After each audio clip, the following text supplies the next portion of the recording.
کہ عزاداری میں بھی تقلید کو واجب قرار دیا گیا ہے؟ ایک خاتون مجلسوں میں یا ایام عزا میں ہلکا میک اپ کر سکتی ہے یا اسے بھی حرام قرار دیا گیا ہے؟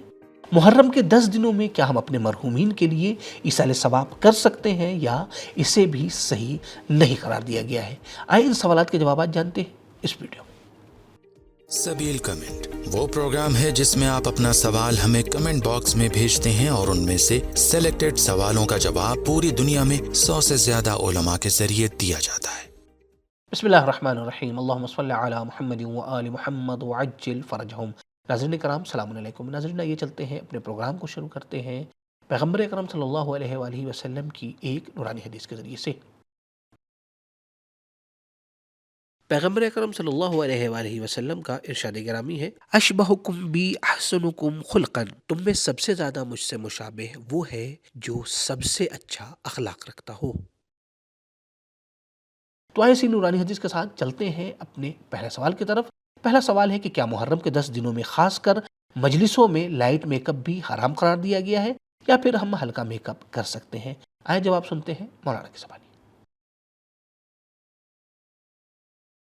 آپ کا جو سوال ہے اس کا جواب یہ ہے کہ شیعہ فقہ کے مطابق میک اپ بذات خود حرام نہیں ہے۔ محرم کے 10 دنوں میں کوئی ایسا شرعی حکم بھی نہیں ہے کہ جس کی وجہ سے لائٹ میک اپ کو حرام کہا جائے، البتہ اس کے دوسرے احکام شرعی اعتبار سے موجود ہیں۔ مثلا میک اپ اور زینت اگر انسان انجام دے رہا ہے تو نامحرم سے اسے چھپانا واجب ہے۔ محرم امام حسین علیہ السلام اور اہل بیت اطہار کے غم اور سوگواری سے مخصوص ہے، اسی وجہ سے اہل بیت علیہ السلام کے چاہنے والے عموماً ان دنوں میں سادگی اختیار کرتے ہیں اور ایسی زینت سے پرہیز کرتے ہیں جو عزاداری کے مزاج کے خلاف نظر آتی ہے۔ اگر کسی معاشرے، علاقے اور عزاداری کے ماحول میں ایسا میک اپ اور بناؤ سنگھار برا سمجھا جاتا ہے اور عزاداری کی بہترامی اسے مانا جاتا ہے یا توہین شاعر یا مجلس امام حسین کے تقدس کے خلاف سمجھا جاتا ہے تو بہتر یہ ہے کہ ایسے کام سے پرہیز کیا جائے، کیونکہ مومن کی ذمہ داری یہ ہے کہ شعائر حسینی کی حرمت کا خیال رکھے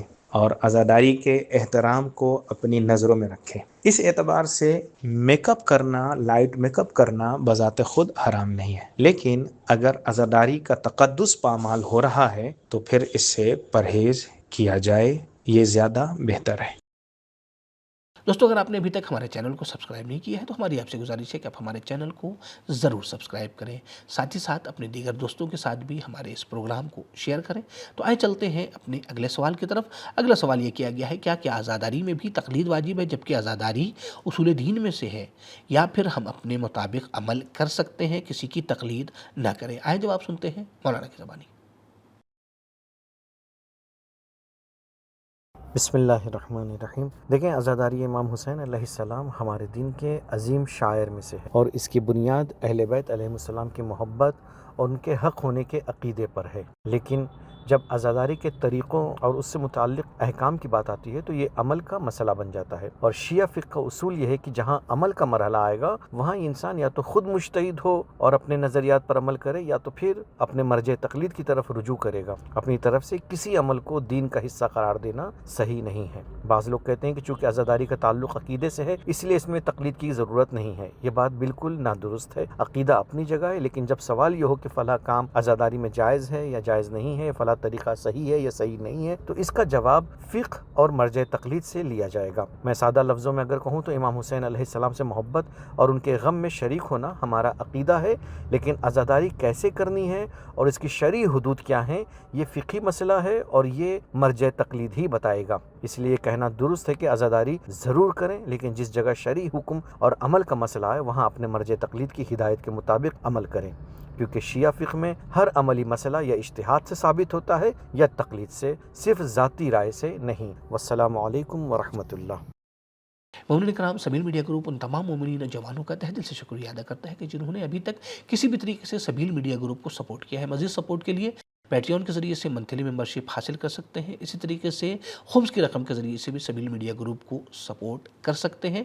بینک ڈیٹیل ڈسکرپشن میں موجود ہے۔ تو آئے چلتے ہیں اپنے اگلے سوال کی طرف۔ اگلا سوال یہ کیا گیا ہے کہ کیا عشرہ محرم میں اپنے مرحومین کو ایصال ثواب کر سکتے ہیں یا پھر ایسا کرنا منع ہے؟ یعنی 1 سے لے کر 10 محرم کے درمیان ہمارے یہاں یہ رائج ہے کہ کسی بھی مرحوم کے لیے ہم ایصال ثواب یا فاتحہ نہیں کر سکتے ہیں؟ کیا ایسا کرنا اگر کوئی شخص کرنا چاہتا ہے تو حرام ہے؟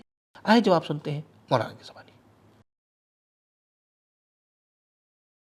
بسم اللہ الرحمن الرحیم۔ شیعہ فقہ کے مطابق عشرہ محرم میں مرحومین کے لیے ایصال ثواب کرنا منع نہیں ہے۔ مرحومین کے لیے دعا، قرآن خوانی یا ایصال ثواب کی دیگر صورتیں جائز ہیں، اس میں کوئی شرعی ممانعت نہیں ہے۔ البتہ ہمارے متدین اور مذہبی بزرگوں نے احترام کربلا اور غم امام حسین کے پیش نظر اس روایت کو قائم کیا کہ اپنے کسی غم کو اہل بیت کے غم پر ترجیح نہ دی جائے۔ اس لیے بعض ملکوں اور بعض خاندانوں میں اس روایت کی باقاعدہ رعایت کی جاتی ہے، اور محرم کے 10 دنوں میں کسی بھی ذاتی غم کو شامل اعضاء نہیں کیا جاتا، اور ان 10 دنوں میں خالص شہدائے کربلا کا پرسہ پیش کیا جاتا ہے۔ اسی لیے محرم کے ابتدائی عشرے میں ہم کوئی بھی مجلس اپنے مرحومین کے نام سے انجام نہیں دیتے، حالانکہ شریعت کی جانب سے کوئی ممانعت نہیں ہے، لیکن بزرگوں کی قائم کردہ ایک سیرت ہے جس کا احترام کیا جاتا ہے۔ ایسا بھی نہیں ہے کہ ان 10 دنوں میں ہم اپنے مرحومین کے لیے ایصال ثواب نہیں کر سکتے، بلکہ آپ انہی 10 دنوں کی مجالس میں ایصال ثواب کا طریقہ اپنا سکتے ہیں۔ وہ کیسے؟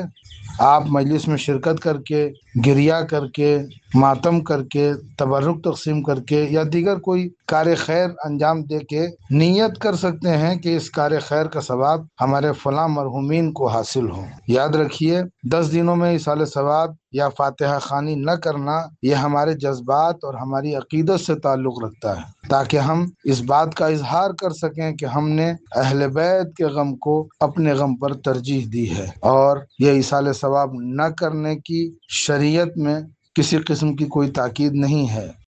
محرم میں اور ایام اعظام میں پرفیوم لگانا حرام ہے؟